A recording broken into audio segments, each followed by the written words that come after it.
Well, I suppose it's themed to what we've just been talking about, because in a year when most conversations like that one have centred around whether or not you've been jabbed and whether it was Pfizer, AstraZeneca or Moderna, it's perhaps not surprising that the word of the year has been chosen as, wait for it, vax.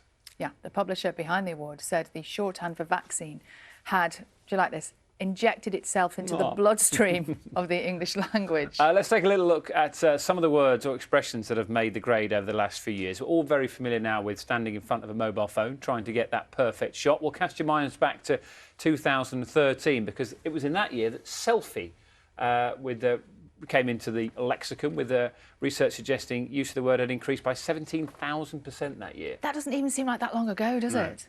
First heard in an episode of the political satire In the Thick of It, the word omnishambles was the word in 2012. The global financial crisis led to credit crunch coming out on top back in 2008. Thanks to the rise in popularity of the comedy programme The Catherine Tate Show, 2006, the word then was bothered. Yes, remember that one. And in a similar vein, chav won the award back in 2004. Now, our next guest, I've never described her as that word. She is the magnificent Susie Dent. She joins us now. Good morning. Lovely to have you on the programme. I always enjoy chatting to you about Word of the Year. What do you make about this chosen word?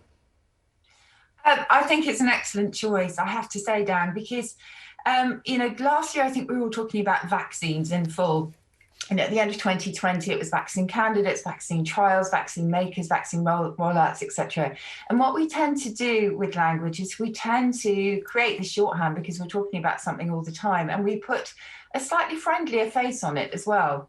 So we were talking about, being vaxxed, as you said, being double vaxxed. We were talking about anti-vaxxers, which, they've really come to the fore this year. And by September of this year, vax itself was over 72 times more frequent than last year. And that's how we choose. So when a word spikes in frequency, that's when it becomes a real candidate. And Susie, was there even a little bit more pressure on the word this year? Because there wasn't one last year, wasn't there? There were so many new words that we were using that could have come into play for this year. Yeah, I think if there was going to be one word from last year, it probably would have been unprecedented. But Oxford Languages decided it is an unprecedented year, so we will choose lots that have really risen and really spiked on the graphs. This year, I think it was, in some ways, a slightly easier choice.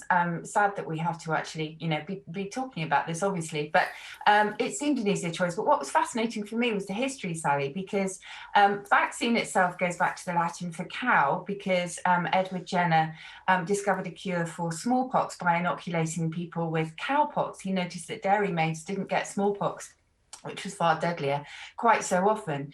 And quite soon after that, by 1812, you start to get mention of anti-vaxxers. He talks about the anti-vaxxers assailing him in the press.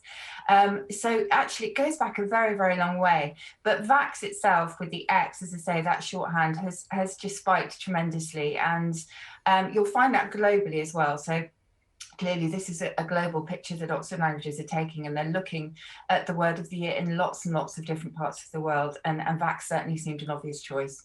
I'm disappointed that next slide, please, doesn't feature on because that's been the phrase that I've heard repeated so many times, and lots of people have picked up on. You talked about that that sort of global pickup, Susie. I suppose quite a few of the words of the year this year are associated with what we've all been through. Is it about usage? Is it about do they take into account social media and everything and in print and spoken language as well?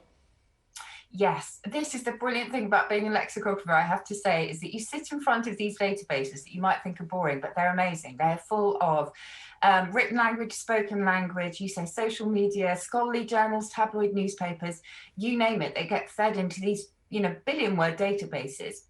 And using them, we can track to see which words are bubbling under, which words are really rising to the fore. And that's how, you can, as I say, chart the frequency of something and how quickly it's taking off. So it's a really fascinating picture and a fascinating job. I'd recommend it to anybody. Oh, Susie, one of my favourite things to do. I love it when you post your word of the day, or you post a really clever word connected, perhaps slightly to news events that are happening at the time. I've got to ask you this. We're talking a lot this morning, aren't we, about COP26 and the big climate change conference that's happening in Glasgow. Do you have a word? Is there a word for a gathering of global leaders in a time of crisis? Well, I think what I tweeted quite recently was that, you would hope that everybody attending the summit would be unanimous, and that comes from the Latin for of one mind, rather than unasinus, which means united in stupidity, because it goes back to the Latin for one ass, as in donkey. Yes, let's hope that we get a unanimous positive conclusion from all of this, rather than a unasinus result. Thank you very much for that, Susie. Lovely to talk to you this morning. Enjoy your Monday.